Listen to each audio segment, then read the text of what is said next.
এবারের ঈদ উল ফিতরে যেন রূপালী পর্দায় লেগেছে উৎসবের ঝড়।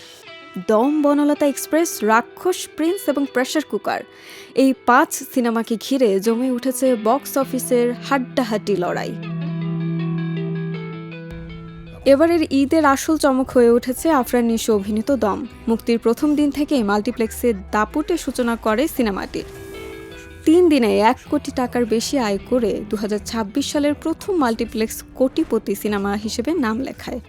রেদওয়ান রনি পরিচালিত এই সিনেমার আরেকটি বড় আকর্ষণ 44 বছর পর সাবিনা ইয়াসমিনের কণ্ঠে এই মন তোমাকে দিলাম, যা দর্শকদের মধ্যে আলাদা আবেগ তৈরি করেছে। সব মিলিয়ে আয় ও দর্শক প্রতিক্রিয়া 2 দিক থেকেই ঈদের সিনেমার দৌড়ে শীর্ষে অবস্থান করছে দম। দ্বিতীয় অবস্থানে রয়েছে তানিম নূর পরিচালিত বনলতা এক্সপ্রেস। চঞ্চল চৌধুরী ও মোশাররফ করিমের অভিনয় আর গল্পের গভীরতায় দর্শকদের মন জয় করেছে সিনেমাটি। প্রথম দিন থেকেই ভালো সূচনা করে 3 দিনে আয় দাঁড়িয়েছে ৭৭.৩৩ লাখ টাকায়। 31টি শোর মধ্যে 29টি হাউসফুল এবং প্রায় 95% অকুপেন্সি নিয়ে সিনেমাটি এখন মাল্টিপ্লেক্সে অন্যতম দর্শকপ্রিয়। আমরা বনলতা এক্সপ্রেস দেখতে এসেছি। তুমি দেখতে আসলে কেমন লাগে? আমাকে দেখতে খুবই ভালো লাগে। কার অভিনয় বেশি ভালো? বনলতা এক্সপ্রেসের চঞ্চল চৌধুরীর অভিনয় ভালো লাগে। এরপর তৃতীয় স্থানে রয়েছে সিয়াম আহমেদ অভিনীত রাক্ষস।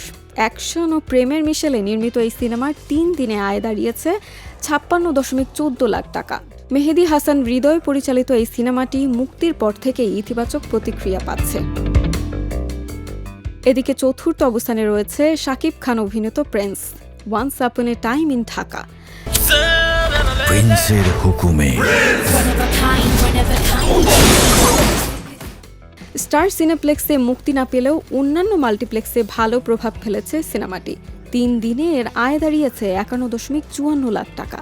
90 দশকের আলোচিত আন্ডারওয়ার্ল্ড চরিত্র কালা জাহাঙ্গীরের ছায়া অবলম্বনে নির্মিত এই সিনেমায় শাকিব খানকে দেখা যায় একেবারে ভিন্ন রূপে।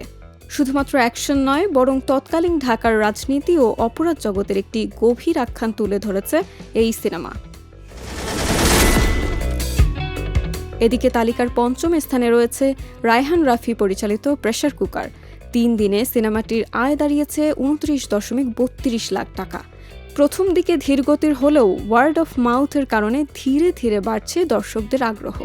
4 নারী চরিত্রকে কেন্দ্র করে নির্মিত এই সিনেমাটি ভিন্নধর্মী গল্পের মাধ্যমে নির্দিষ্ট দর্শক গোষ্ঠীর কাছে আলাদা জায়গা করে নিচ্ছে। সব মিলিয়ে বলা যায় এবারের ঈদে দর্শক বেছে নিচ্ছেন গল্প নির্ভর সিনেমা, যেখানে তারকা খ্যাতির পাশাপাশি কন্টেন্টই হয়ে উঠেছে মূল আকর্ষণ। এখন দেখার বিষয় এই বক্স অফিস লড়াই শেষ পর্যন্ত কে জিতে যায় আর কে চমক দেখায় শেষ মুহূর্তে।